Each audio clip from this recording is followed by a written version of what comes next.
Directly high court में जाके अपनी जो भी आपको दिक्कत आ रही है, मतलब जो आपके फंडामेंटल राइट ब्रेक हुए हैं, वो आप वहां पे जाके कह सकते हैं, वहां पे जाके आप केस कर सकते हैं किसी पे भी, है ना। ये रीट्स है। और रही बात दूसरी, अब फंडामेंटल राइट्स और फंडामेंटल सभी पे बात हो चुकी है, तो बात करते हैं कि भारत का संविधान तो हमें ये सब हक देता है, लेकिन हमारा भी भाई कर्तव्य है ना हमारा भी, कि हम उसका संरक्षण करें। सुप्रीम कोर्ट तो कर ही रही है, गवर्नमेंट पे बोलने नहीं चाहता मैं, तो हमारा as a Indian, as a citizen, हमारा भी ये कर्तव्य है कि हम भी आर्टिकल 51A के तहत हमारी जो ड्यूटी है वो हम निभाएं। Am I right or wrong? हमें हक देता है, हमें फ्रीडम देता है, तो हम उसका संरक्षण करने के लिए उसमें जो ड्यूटीज दी गई है, जो हमें पालन करनी चाहिए या नहीं करनी चाहिए। हो रही है क्या? अभी नहीं हो रही। अभी इलेक्शंस का माहौल है, विधानसभा का आ रहा है, तो जाति, धर्म, भाषा, धर्म, ये सब पे डिबेट होगी। डिबेट क्या, इस पे तो इलेक्शन जीते जाते हैं। तो क्या ये आर्टिकल 15 को ब्रेक नहीं किया जाता? ब्रेक किया जाता है ना।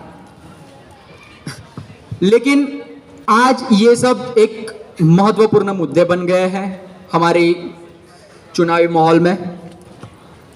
तो ये सब चुनावी माहौल ना होते हुए भी हमारे एज अ भारतीय होने के कारण हमारी ड्यूटी है कि वो लोग हमसे क्या चाहते हैं या क्या नहीं चाहते, है ना।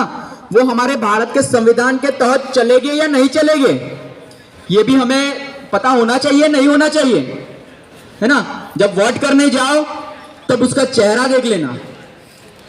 मैं सभी को बोल रहा हूं, इलेक्शंस आ रहे हैं, वोट देना आपका हक है, ये हक को ब्रेक मत होने देना, क्योंकि आप आपका प्रतिनिधित्व खुद पसंद करेंगे, है ना। ईवीएम है या बैलेट पेपर है, ये दूसरा टॉपिक है, लेकिन वोट देना आपका अधिकार है ना। तो मेरी बात को यहाँ पे मैं खत्म करता हूँ, और विशाखा बहन को इसे कंटिन्यू करने के लिए, और अब मेरे थोड़े स्पीचेस के जो वक्ता है वो बाकी हैं, उसके बाद में कार्यक्रम पूरा किया जाएगा। लेकिन फिर से मैं आपको कहना चाहता हूं, पढ़िए, जितना चाहे उतना पढ़िए, लेकिन अगर आपने लॉ नहीं पढ़ा तो आपको पता नहीं होगा कि आपका हक क्या है, आपको पता नहीं होगा कि आपको क्या करना है, क्या नहीं करना है ना। एंड कभी भी ये मत कहना कि मैं ये रिलीजन से हूं। We the people of India, हम भारतीय है ना। तो वही बोल रहा हूं, तो फिर से कह रहा हूं, संविधान पढ़िए, संविधान घर में लाइए, है ना, और जितना चाहे उतना पढ़िए।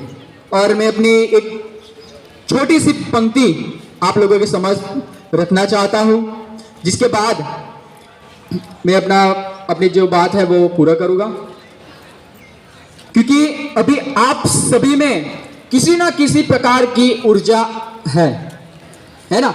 घर जाने के बाद ऐसा नहीं है कि दिमाग से निकल जाए, दिमाग से सब कुछ निकल जाए। हो रही है वीर पर्वत सी पिघलनी चाहिए, इस हिमालय से कोई गंगा निकलनी चाहिए, मेरे सीने में ना सही तेरे सीने में सही, आग जलनी चाहिए, आग जलनी चाहिए। तो सभी का दिल से धन्यवाद कि मुझे उन लोगों ने सुना। फिर से मैं यही बात रिपीट करता हूं कि बाबा साहेब आम्बेडकर ने ही कहा था कि पढ़े लिखे लोगों ने मुझे धोखा दिया। पढ़िए, अपने समाज का नेतृत्व कीजिए, और जब आप लीडर बन के जाओगे विधानसभा या सांसद में, तो आपकी आवाज नहीं दबनी चाहिए। चाहे पद को लात मार दो, केंद्र मंत्री होते हुए भी डॉक्टर बाबा साहेब आम्बेडकर ने